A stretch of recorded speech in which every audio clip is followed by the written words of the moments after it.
Hi everyone and welcome back to the Colour Cave where we like to play with art stuff. My name is Jem and it is that time where we check out this month's Scrawlrbox, which is the UK art subscription box. Inside there are lots of goodies as well as a magazine, a featured artist, a sticker and a sweet. So let's see what is inside the box.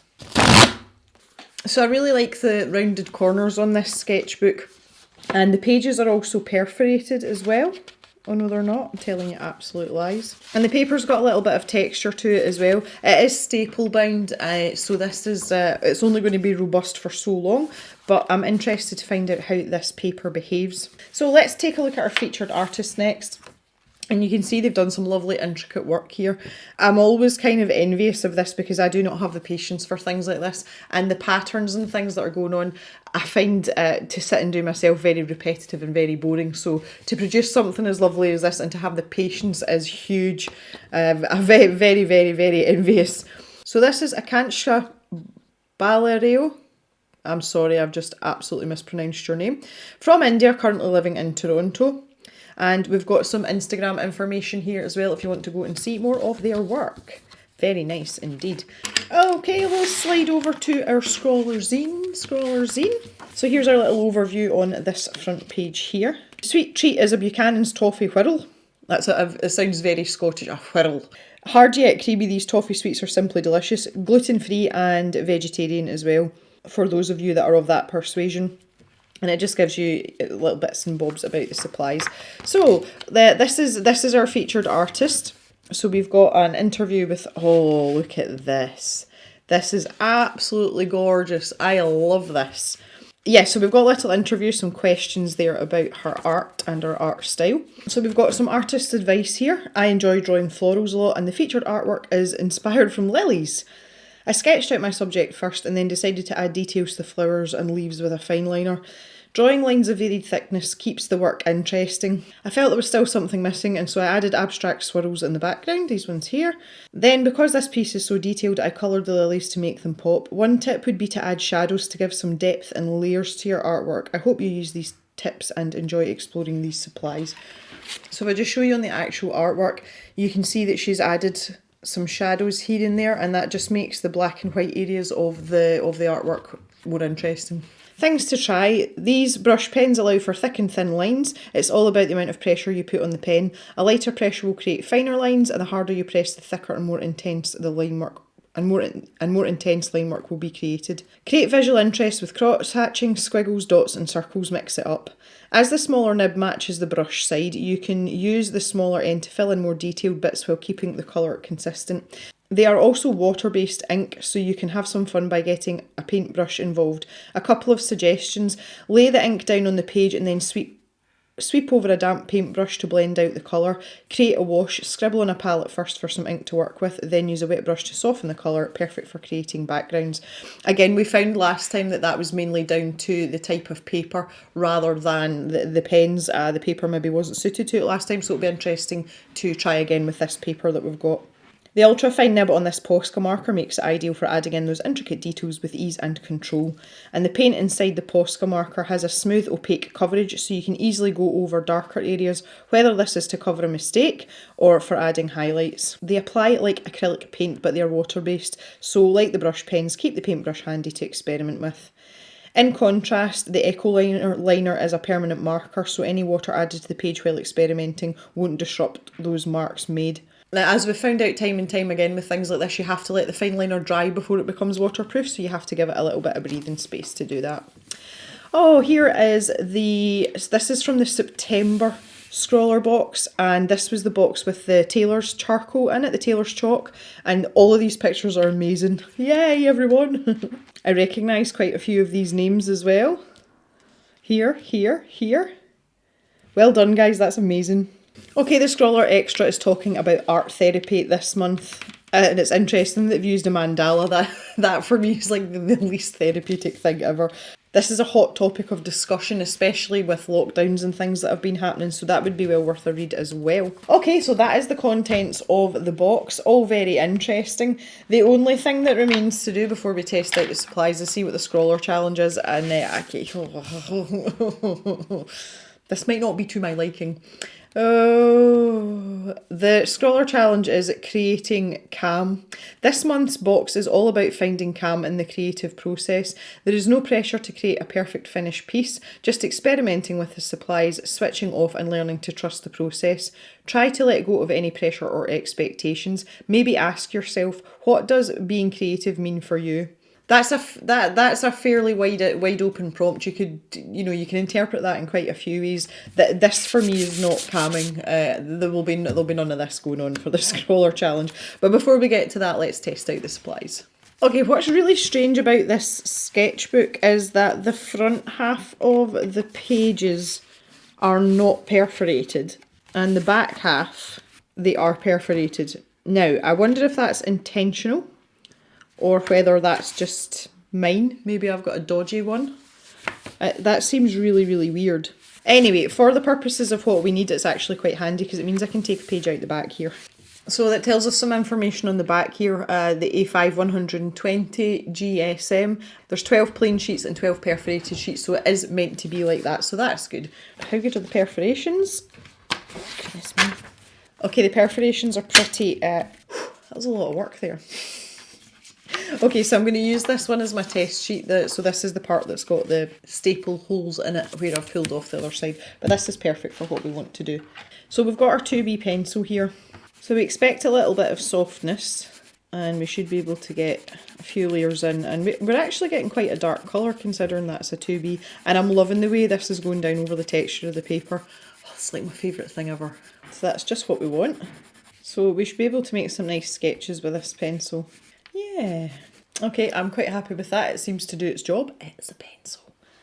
So that's off to a good start. Now here's the fine liner. Now these fine liners are fairly reliable. The ink flows good, and I'm loving the fact that we can get really teeny tiny thinny skinny lines. And what that's really good for is for hatching, but also for cross hatching as well. Or even if you just want to fill in really small areas, you can squeeze into some teeny tiny spaces with this. I find this one quite comfortable to hold. The only thing that's off-putting about it, the cartridge inside that actually holds the ink is loose inside this barrel. So if you move it slightly, you can feel it flapping about inside this plastic barrel. That can get a little bit irritating, especially if you're a person that waggles your pencil, your fine liner about a lot. But that's by the by. So the Posca one MR. I'll probably wait and show you that on top of these pens. I do believe it was the Venice edition that we got in the up crate a couple of months back. And these pens, what I found last time, and again it may be to do with the paper as well, but I found that the brush ends, they started to fray really quickly, and one of them was actually frayed when it arrived. So here's the brush end, and the brush on them's nice, like it is a nice brush tip, but they just seem to be really, really delicate. So we can see how we go with these ones. So there's the idea, and here's the little plastic nib, so you get a more consistent line with that, but the ink's obviously the same colour. And again, you can do some hatching with that as well. So we'll swatch out the rest of these colours now. And one of these, if I remember, isn't the colour that it looks on the barrel. And I can't remember which one it is. Can't remember from last time. It was a little while ago. I think it's this sort of pale pinky looking colour. Yeah, that's right. It's much more yellow than what it looks on the barrel. Okay, so we've got, that's the Venice set. And this is the Tokyo edition. Oh, this is like a pearlescent one. Ooh, that's interesting. Okay. Let's see what these colours look like then. Dark green. It's like a green gold colour. I really like that one. Oh, this is very close. This is like a more muted version of this one. They're really close together. I wish they wouldn't do that when they give us things like that. What is this? Oh, can you see that? This is like a really pale grey, like a really pale grey. Again, okay. I'm not particularly inspired by this colour range. There's a lot of similarities between the two, the two different sets that we've got. There isn't much difference between these pinks at all. It's very, very slight. And again, we're muted browns, and then we've got this yeah, that's what we've got to work with, so that is what we are going to work with. I've got my little uni Posca here, my MR. And these are smashing little pens. I love them. They go down on top of most things. There we are on top of 2B. Graphite is absolutely fine. And it'll also go down on top of these pens as well. It probably will, and in fact it has. It's picked up some of the colour because obviously these inks are water based and there is a water content in these pens. So it is going to lift some of the colour. But if you let that dry, you can go back over it and you'll be able to block out. So if you wanted to omit some parts of your pen work with the brush pens, you're able to do that as well. But you can see the width of the line, so you can get some really nice details, these pens, and I really, really like these. Let's try out our little skinny eraser as well. Eco-friendly, recyclable, non-toxic, PVC and latex free. So let's just cut through here and see what that does. That feels quite firm as an eraser. Now, there is minimal dust or anything coming off this. It's actually coming off as like one entire shaving, so that's really good. I quite like that. And even in the heaviest part of my pencil here, it's taken most of it away. Yeah, I really like this little eraser. That's really handy. And it is, because of the shape of it and the size of it, it's very precise. And it feels nice, like it's a good size to hold as well for things like that. Yeah, I'm impressed. Well done, Derwent. I've never come across this little eraser before, but now I'm glad I have. That may be helpful for things. Well, that is our supplies. Everything seems to be doing okay on this paper. I really like the texture of the pencil on the paper, and the ink seems to be going down no problem. And we don't have any ghosting or anything like that, which, to be honest, I wouldn't expect anyway. I'm just inspecting. I have this paintbrush sitting here. I'm just inspecting to see if it's fit for purpose here. So let's sweep across the paper like so and grab a wet paintbrush, and yeah, I mean, it's moving, but it's not. This is exactly what happened with the upcrate as well. You can manipulate it and look at the colour that I can pull out there, but you can't dissolve it. You're still going to be left with the mark initially where you put it down on the paper, and you can see it in the middle now. That's quite obvious. And this is only 120 GSM paper, so I'm thinking that it's not going to withstand a huge amount of water. Let's try it the other way. Again, I've got a palette sitting here. This is from another project from another day. We might get on better this way. So again, they were saying about using it as a wash, and that to me seems like a much better option. And again, the texture of this paper's taken this really well. Now, there you go, in diluted form. Even though I put that down on the paper initially, I'm able to work out those lines, you know, where I put that initial splodge down like this. I'm able to work the edges of that out, so the application spot won't be as obvious, but the paper is buckling quite considerably. But again, as I say, that I expect that, and I don't think the integrity of the paper will last long if you wanted to start layering things up and going back over. But at least we know we can do it. That's always something. If I turn this up on its side, can you see that there? That's just like a big bubble there on the back.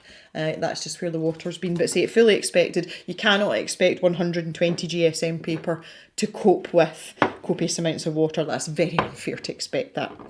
Okay, so that's what we've got to work with. I am going to tidy up and take a quick break and get my thinking cap on, and then we're going to tackle our scrawler challenge of creating some cam.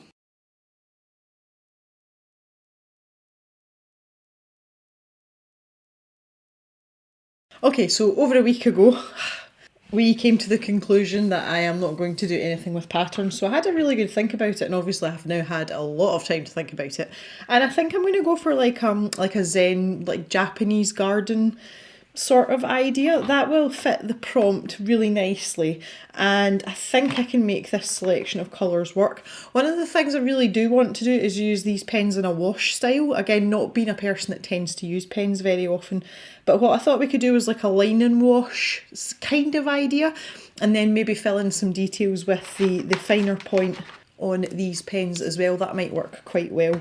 Now, I know that there's certain things that go into Japanese gardens, and one of the main things is there's always a body of water, and we always like to have a bridge.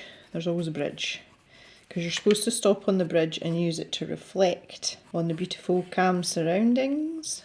And sometimes there's fish as well. I think it's usually koi. or carp at the very least. And maybe there's always stones as well. They're very important. I don't know a huge amount about Japanese gardens, if I'm honest, but I know that there's certain elements that usually go into them. What about some stepping stones? Okay, so we've got a bridge, we've got water, we've got rocks. Now we need trees, and I think I'm just going to have that as the background. Again, thinking about this kind of like wash idea. Maybe we can have pointy trees on this side. Pointy trees. And then we can have maybe more fluffy, bigger, older trees on this side. A tree here, or shrubbery. Bring me a shrubbery. And one of the things I really like is cherry blossom trees. I've drawn cherry blossom trees before. I'm pretty sure I did a video on that at some point in the past. It may have been for a Scrawlrbox actually. That's funny. Wouldn't it be funny if it was? But they're really fun to draw, and they're so simple. There's a lot of bendy boughs and branches though. Maybe we bring that down there somewhere. If that's the water's edge, that's a problem. And then we could have like a willow tree down this side. I'm trying to think of texture as well, because we've got these lovely brush tips as well.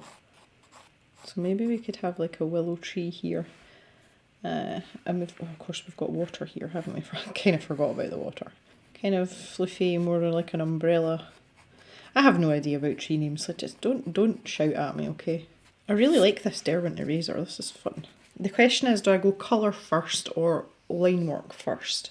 I think I'm going to go line work first, because I think I need to define a few bits and pieces here. It's a bit too kind of, I don't know where I'm going to start. One of the things about line and wash, listen to me like I'm some sort of expert, I'm not.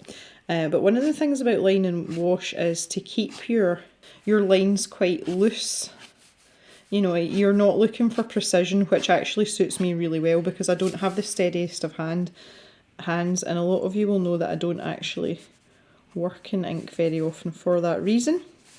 So this might just be the perfect excuse for Gem, but also it helps to create texture as well by not having all these smooth lines. Because your wash is exactly that, it's washy. You can have a bit of fun with your line work. Now I want to leave this area free because I'm going to be using pinks in there for the cherry blossoms. So I think I'm going to have to omit this. I might actually draw myself a guideline in pencil but not ink it in. So if I leave, this is like the safe zone where I don't want any paint, because I can always go in and touch it up later. Okay, that's much more helpful. But this shrub in the background is just going to help to define where the actual ground is. And then these trees are going to be like pine trees. And again, you can go back in once everything's dry. You can always go in and add more ink if that's what you want. So really all I'm interested in just now is, it's almost like giving myself colouring book guidelines so that I know where I'm going to put this ink down. I'm just sitting here pondering away to myself while I'm doing this line work, and I probably should actually do a lot more line and wash because just as an adjustment for my little hand, it would actually probably suit me, like suit my style a bit better, and that's just something that's popped into my little head just there. Maybe it's something we could do more of next year. Let's just try and get through the rest of this year first though. And then I've got this stone here. It's not a very interesting stone really, is it? Put in some water lines there.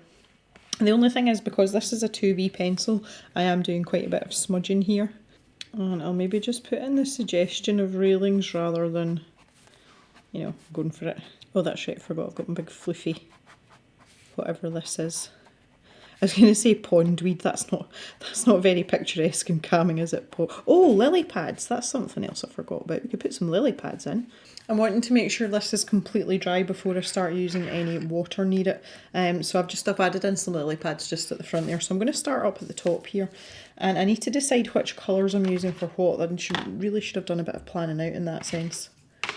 I've got two blues here though, and I do want the sky to be quite serene, and obviously it's going to reflect off the water, but I think it's going to be paler on the water, so I'll use this darker one. I'm just using a normal water brush for this, and I've got a palette here. I'm also aware that this is not watercolour paper, so I'm not expecting to be able to do layers and layers, so I'm going to be quite light-handed with this. Okay, so let's just start up here, and I'm just really interested to see what we can do here. I'll fill a little bit of this in. Maybe try and blend some of this out a little bit. I'm literally not going to do it anymore with the skies. I see this paper's not really designed for this, so we are having to be a little bit careful. Just a little bit careful. And I really need a foreground, oh God, this is where it gets difficult already. I really need a foreground sort of earth colour, and I don't have one because I'm going to have to use my browns for other things because I'm limited with greens. So I'm going to go with this pink that's not pink, that's actually yellow. We can use that as a base layer anyway. And again, we can take it from there after that, so we'll see. So we can do this little bit. Oh God, that's really pale. Oh God. I'm actually quite enjoying the inconsistency that this is creating, just with the, you know, obviously the water coming out the actual brush itself. That's actually quite cool. So far, so good. That's dry. It is drying fairly quickly. So I'm going to move on to the lighter blue now, which is this one, not this one. And we're going to fill in the water here. And again, I'm not going to water this down before I pick it up with the water brush because it is very, very pale. But I've got a funny feeling we're going to end up at this colour, which might be a problem. But we'll see, we'll see. Maybe I should test it out down here first. Yeah. Let's just see what it more or less is the same colour. Oh, that's disappointing. I might as well just use this one watered down. So I've got this green gold colour. Maybe it's an autumnal garden. Oh, look how green that's going when you put water in it. That's interesting. Can you see that? Is that shining on it too much? Hold on. Can you see how green that's gone? That's cool. Mix it up a bit. And we want this down here. Oh, that's much greener. That's weird. But in a totally good way. Is it going to dry a more yellowish green though? This is a question. Because it might, you know. And we're going to use this same colour up here as well. And hopefully we should be able just to blend this in too. So that this sort of back tree section is just kind of like merging into the ground without having to spell it out sort of idea. Now I've deliberately left this colour on the end of the water brush just to give us a little bit of, you know, something a bit more interesting going on with that. Now where I'm using this in the foreground, once this is dry, these are the areas where I'm going to go back over with the pen and just make it a little bit more intense. I'm not going to put in layers and layers of the wash though, just for the sake of the paper. Oh, that went a bit far. Took that one a bit far, Jem. Wayward hand. Again, not that bothered because it's the line work that's holding this together. It's not actually the colour. Oh, there's my pippy here. Well, I'm assuming it's a pippy here. It's short and slightly crinkly. Can tell the difference between her and Jock's hair because Jock's hair is a lot longer and coarser. And obviously you know Woo's hair because it's short and white and it sticks to everything. That is Jack Russell hair. If anybody else has got a Jack Russell, does the same thing happen? It seems to get like into the fibres of your clothes and any fabric furnishings that you may have, and they never seem to come out again. While that is drying, one thing I do want to do is take this burgundy colour. I'm hoping that my water's dry. Yeah, it is. So I'm going to be a bit more precise here. Trying to stick my fingers in things. Using the brush nib, I'm just going to draw in my little bridge here. I'll make it look good. Again, we'll leave that to dry. While that's drying, I can start on my cherry blossom here and say no dilution here because this is a very, very delicate little pink colour. Around the branch areas first. I've just realised I've used the wrong pink. I've used the really bright pink. Never mind. Look how this is really interesting the way this is drying. I'll zoom that in a little bit. Oop. Can you see where we're getting the hints of green and the hints of the yellow? I'm actually quite enjoying these muted colours. I actually feel quite calm. To be fair, I was going to say actually I feel quite calm. I feel very calm, but I'm also, I have like zero energy just because of the recent goings on. I am not full of beans at all. I know normally I'm quite sort of enthusiastic and upbeat, and I'm still enthusiastic, but just a bit more quietly so today. And so usually I've got really long nails and I have no nails whatsoever. This is the trials and tribulations of Storm Arwen. This is what's left of me.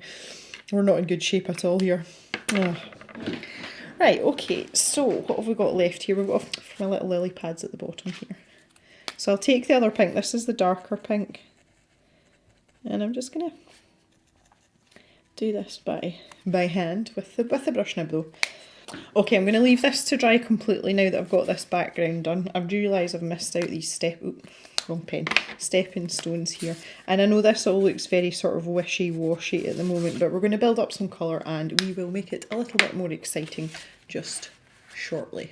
Okay, so we are dry now and we want to build up some colour, and we're going to do that with these pens individually. So these trees at the back, I'm just going to leave them as they are because I want them pushed back in the distance. But what I am going to do is take my fine liner and just maybe add in a little bit more detail here. Now, I'm not talking anything fancy. Literally just an extra couple of like little scratchy lines. I always think it's quite difficult, notwithstanding the fact that this is a scrawler challenge. I always find it quite difficult to evoke a feeling in a drawing.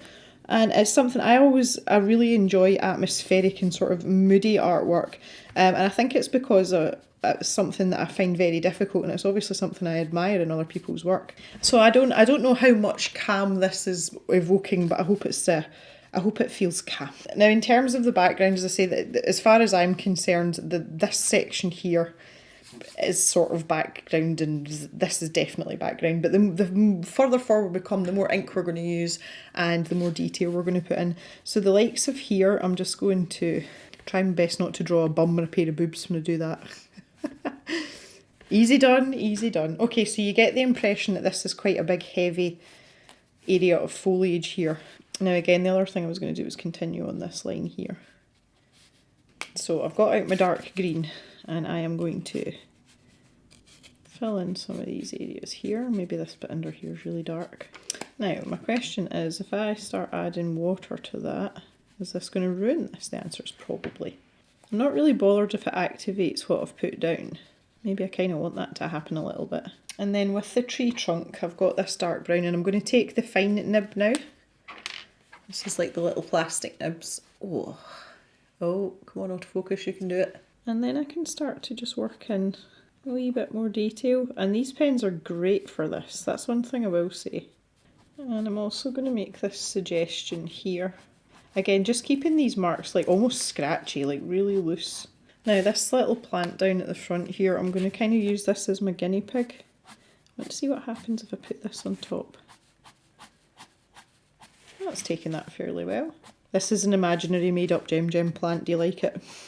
And then over here we've got this willow tree, and I just want to get that sense of texture in here, and I'm going to take a bit of time doing this. Okay, so accidentally, I can see my light sources coming this way just from the way that I've put these marks in these trees. So I'm going to try and keep that in my head now moving forward, and I'm actually thinking about this rock here. That was my first concern. So I'm going to avoid the patches that I've made white. And just while that's damp, I'm going to nip in here with my... just going to work out some of these lines a bit. It's actually hard to tell. It's got quite a lot of blue in it, this grey. I always think when you're working with these shapes as well, you end up just kind of staring at it and then it doesn't look like a rock anymore. There are places where I feel like this paper's struggling, and it may be because I added too much water the first time round. But I have to say, other than the buckling, which is fully expected, the paper's doing quite well actually. Got my little bushy guy in here as well.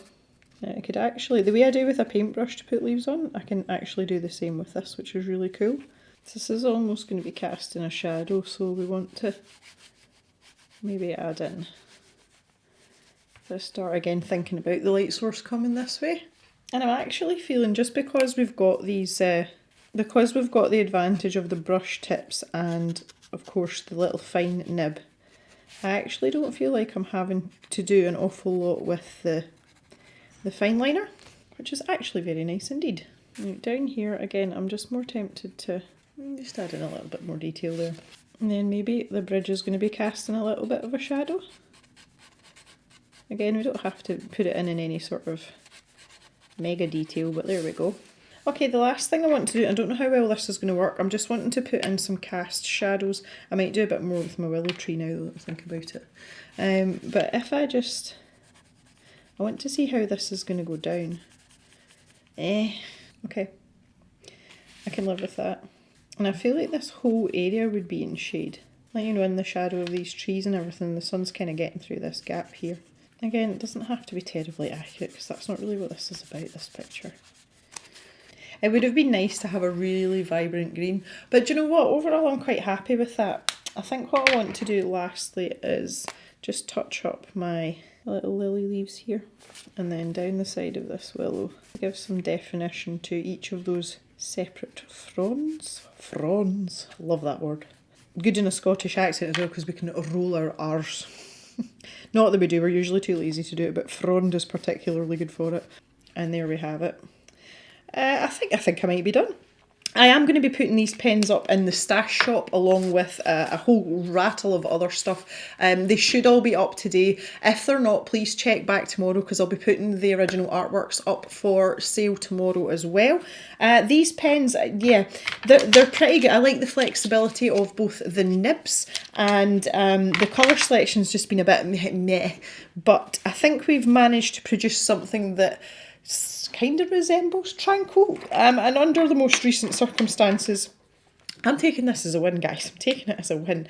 I'd love to know what you think of this box, the prompt, and also what you think of this drawing. I'm just making sure that's dry there before I sign my name on it. And yeah, so if you fancy grabbing a set of these, because there's 2 packs, obviously I'll put these up separately, I won't put them up as a pair. So if you fancy either the Tokyo edition or the Venice edition, you can get your hands on those in the stash shop. I've actually quite enjoyed myself this afternoon. I was kind of dreading this just because this is the first filming that I've sat down and done since the storm, but it's actually been really relaxed, and I don't feel harassed or pressured at all, which is real nice. But I realised the one thing I didn't use was my Uni Posca pen, and I feel that I don't know, I feel that the drawing in itself's quite sort of wishy-washy is maybe the wrong word, but pale, and I just felt that we maybe don't really need it. So just for good measure, because, you know, I like to use things that are in the box, I'm just going to pop in some little white lines here and there. It's completely arbitrary, but never mind. Maybe some rocks here or something. I just haven't really felt the need to use this, to be honest, which is actually quite nice, if I'm honest.